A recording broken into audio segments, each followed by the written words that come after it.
حضرات محترم، انسانی معاشرے کے اندر اللہ سبحانہ و تعالی نے کئی دفعہ اپنے عذاب بھیجے ہیں اور انسانی معاشرے کے اندر اونچ نیچ ہوتی رہتی ہے۔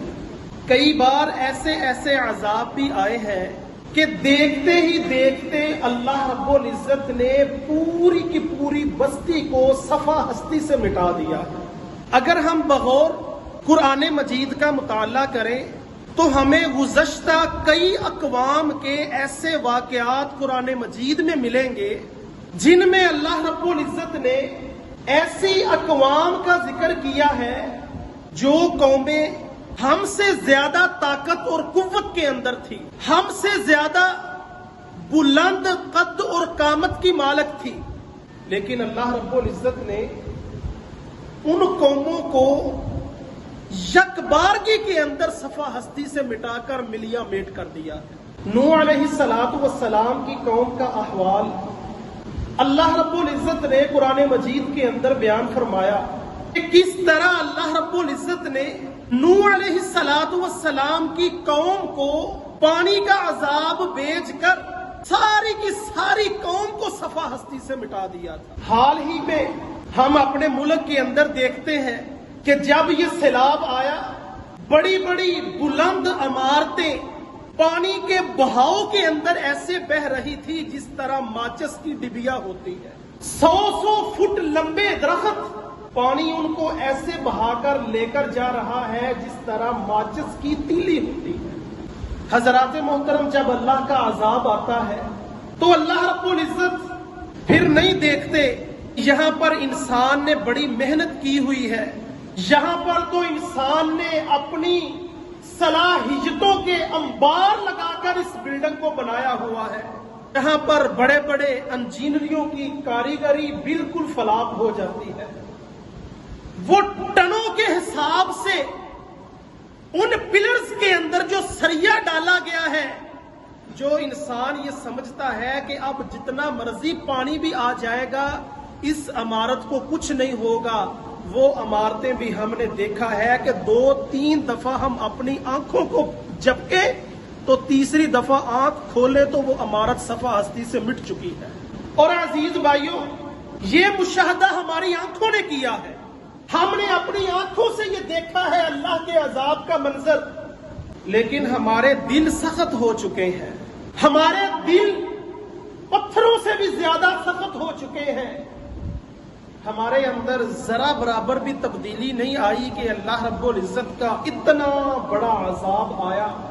لیکن ہونا تو یہ چاہیے تھا کہ قوم سدھر جاتی، اس قوم کے اندر تبدیلی آ جاتی، یہ قوم جو بے راہ روی کا شکار تھی یہ قوم راہ راست کے اوپر آ جاتی، یہ قوم مساجد کا رخ کر کے اپنے رب کے سامنے گریہ زاری کر کے اپنے اور اپنی قوم کے گناہوں کو بخشوا لیتی۔ لیکن یہ کام تو ہماری قوم سے ہوا نہیں۔ طرح طرح کے سوال ہماری قوم کے ذہن کے اندر ضرور رونما ہوئے ہیں، کوئی کس انداز کے ساتھ سوچ رہا ہے، کسی کی فکر کچھ ہے، کسی کی سوچ کچھ ہے۔ ہماری قوم کے ذہن کے اندر یہ سوال ضرور آیا ہوگا، کیا عذاب صرف امت مسلمہ کے لیے رہ گئے ہیں؟ کیوں یہ عذاب یورپ میں کیوں نہیں آتا؟ یہ سیلاب، یہ زلزلے، یہ آفتیں، یہ تیز و تند ہوائیں کافروں کے اوپر مسلط کیوں نہیں ہوتی؟ یہ عامت الناس کے ذہنوں کے اندر سوال ہے جو میں آپ کے سامنے رکھ رہا ہوں۔ آپ کو بھی بہت سے لوگ ملے ہوں گے جو یہ عقیدہ رکھتے ہیں، یہ سوچ رکھتے ہیں کہ بار بار عذاب امت مسلمہ کے اوپر ہی آتا ہے یا مسلمانوں کے ممالک کے اوپر ہی آتا ہے۔ میرے محترم بھائیوں، اللہ کے عذاب کی کئی شکلیں ہیں، اللہ کے عذاب کی کئی کیفیتیں ہیں، ہم ان کیفیتوں کو سمجھ نہیں سکتے، ہم اللہ کے عذاب کی شکلوں کو سمجھ نہیں سکتے۔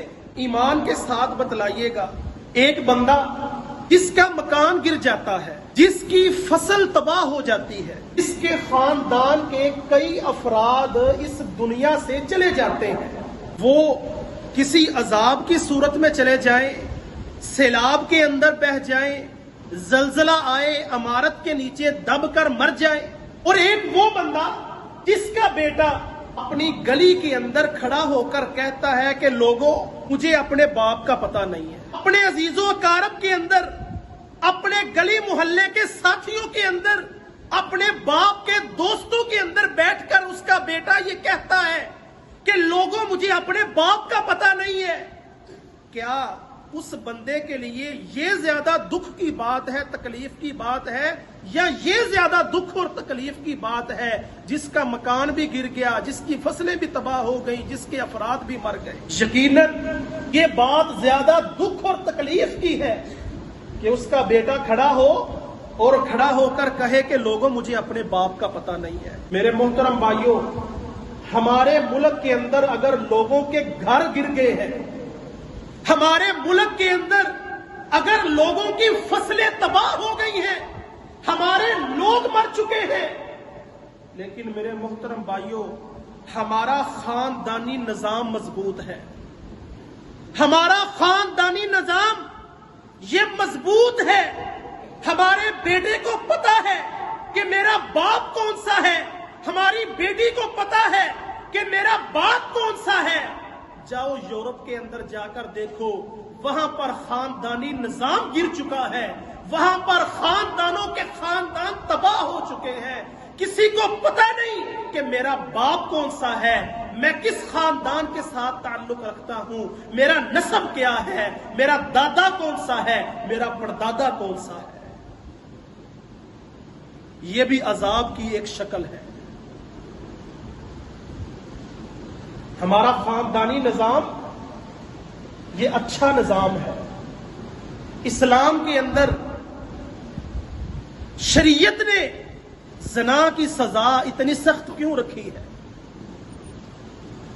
جب معاشرے کے اندر زنا عام ہو جائے گا تو پھر خاندانی نظام بھی خراب ہو جائے گا، پھر یہ جو نسب کے رشتے ہیں، یہ جو خاندانی نظام چل رہا ہے، جب زنا عام ہو جائے گا تو پھر یہ خاندانی نظام ختم ہو جائیں گے۔ تو میرے محترم بھائیوں، معاشرہ بنانا بڑا مشکل ہے، بستیاں بن جاتی ہیں، اور یہ مشاہدہ آپ احباب نے کیا ہے، دنیا حیران رہ گئی ہے۔ دنیا نے اس بات کے اوپر بڑے بڑے تجزیے لکھے ہیں کہ ملک پاکستان کے اندر سیلاب آیا، چھوٹے چھوٹے بچوں نے اپنے جیب خرچ بھی ان سیلاب زدگان کے ساتھ تعاون کرنے کے لیے جمع کروا دیے۔ لوگوں کے اندر خیر باقی ہے، لوگوں کے اندر نیکی کا جذبہ باقی ہے۔ میرے محترم بھائیوں، بستیاں پھر آباد ہو جائیں گی، بستیاں پھر آباد ہو جائیں گی، فصلیں پھر لہلہاتی ہمارے پاس پہنچ جائیں گی۔ لیکن میرے محترم بھائیوں، معاشرہ بنانا بڑا مشکل ہے۔ معاشرہ کیسے بنے گا؟ معاشرے کی سوچ اور تربیت کو کیسے بدلا جائے گا؟ جاؤ ان افراد کے پاس جن کے گھر گر گئے، جن کی فصلیں تباہ ہو چکی، جن کے افراد مر چکے، ان کے لیے راشن کا بندوبست بھی ہو چکا ہے، ان کے لیے ادویات کا بندوبست بھی ہو چکا ہے، میڈیکل کیمپس بھی لگ چکے ہیں، اور اگلا مرحلہ ساری مذہبی اور دینی جماعتوں کا یہی ہے کہ ہم نے اپنے ان بھائیوں کے گھر تعمیر کرنے ہیں، بستیاں دوبارہ قائم کرنی ہیں، بستیاں بن جائیں گی، لیکن معاشرہ کیسے تکمیل پر پہنچے گا؟ معاشرہ کیسے قائم ہوگا؟ معاشرے کے اندر بگاڑ اسی طرح ہے۔ جب عزیز بھائیوں معاشرے کے اندر اجتماعی بگاڑ آتا ہے، جب اخلاقی بگاڑ معاشرے کے اندر پیدا ہوتا ہے، تو میرے محترم بھائیوں پھر اللہ رب العزت اس معاشرے کو، اس بستی کو صفحہ ہستی سے مٹا دیتے ہیں۔ اب ضرورت راشن کی نہیں ہے، اب ضرورت کس بات کی ہے کہ مجھے اور آپ کو اس بات کی کوشش کرنی ہے یہ فکر ہمارے ذہنوں کے اندر ہونی چاہیے کہ راشن ہم نے پہنچا دیا، ان کے لیے خیموں کا بندوبست ہم نے کر دیا ہے، اب ہم نے ان کے اخلاق کی تربیت کرنی ہے۔ اب ہم نے ایک معاشرہ قائم کرنا ہے جس معاشرے کے اندر ان کے نوجوان کو یہ پتا ہو کہ میں نے اپنے ماں باپ کے ساتھ سلوک کس طرح کا کرنا ہے، میں نے اللہ رب العزت کے احکامات کی پابندی کس طرح کرنی ہے، میں نے اپنے رب کے سامنے جھکنا کس انداز کے ساتھ ہے، میں نے اپنے رب کے کلام کو پڑھنا کس انداز کے ساتھ ہے، میں نے دیگر افراد کے حقوق کو کس طرح ادا کرنا ہے۔ اللہ کی قسم میرے محترم بھائیوں، آؤ جاؤ ان علاقوں کے اندر جا کر دیکھیے کس طرح جہالت ان لوگوں کے اندر کوٹ کوٹ کر بری ہوئی ہے۔ ان کو نہیں پتا کہ مسلمان کے ساتھ پیش کیسے آنا ہے، مسلمان کے دوسرے مسلمان کے اوپر حقوق کیا ہے، میں نے اپنے رب کے سامنے کھڑا کس طرح ہونا ہے، میں نے نماز کو کس طرح ادا کرنا ہے، میں نے اپنے رب کے کلام کو کس انداز کے ساتھ پڑھنا ہے، میں نے اپنے والدین کے ساتھ حسن سلوک کس انداز کے ساتھ کرنا ہے۔ مجھے اور آپ کو اس بات کی فکر ہونی چاہیے کہ اب ہم نے ان کی بستیوں کو بھی آباد کرنا ہے اور ہم نے معاشرے کو بھی آباد کرنا ہے۔ اور میرے محترم بھائیوں، اللہ کے فضل و کرم کے ساتھ، اللہ کی توفیق کے ساتھ یہ کام بھی حکومتی سطح پر نہیں ہوگا۔ یہ لبرل قسم کے جو لوگ ہیں، یہ الہاد کی دعوت دینے والے، یہ لوگوں کو شدت پسندی کی طرف لے کر جانے والے، یہ لوگوں کو مسلمانی سے نکال کر کافرانہ نظام متعارف کروانے والے، یہ لوگ یہ کام نہیں کریں گے۔ یہ کام بھی اللہ کی توفیق کے ساتھ مولوی کرے گا۔ ہمارے معاشرے کے اندر لفظ مولوی کو گندا کر دیا گیا ہے، اور تو مولوی بن گیا ہے، کھائے گا کہاں سے؟ اپنے بیوی بچوں کا پیٹ کہاں سے پالے گا؟ تیرا مستقبل خراب ہو گیا، تو مولوی بن رہا ہے، تو مسیتڑ بن رہا ہے، مسجد والے تجھے کچھ نہیں دیں گے۔ دنیا نے یہ بات دیکھی ہے، سوشل میڈیا بھرا پڑا ہے، الیکٹرانک میڈیا کے اندر اگر آپ کو کچھ تصویریں نظر آئیں گی تو مولویوں کی آئیں گی۔ مولوی وہ ہے جو اپنے کھانے کا بھی بندوبست کر رہا ہے اور اللہ کی توفیق کے ساتھ رات گئے تک اپنے بھائیوں کے لیے لاکھوں ہزاروں افراد کے کھانے کا بندوبست کر کے سو رہا ہے۔ جاؤ دیکھو، مشاہدہ کرو، اپنی آنکھوں سے دیکھو۔ سوشل میڈیا کی زینت بنا ہوا ہے اس وقت مولوی لاکھوں کے کھانے کا بندوبست کرے، مولوی تیرے نکاح کو پڑھائے، مولوی تیرا جنازہ پڑھائے، اور تم مولوی کا بغض اپنے دل کے اندر رکھے۔ اور لوگوں، مولوی کا بغض اپنے دلوں سے نکال لو۔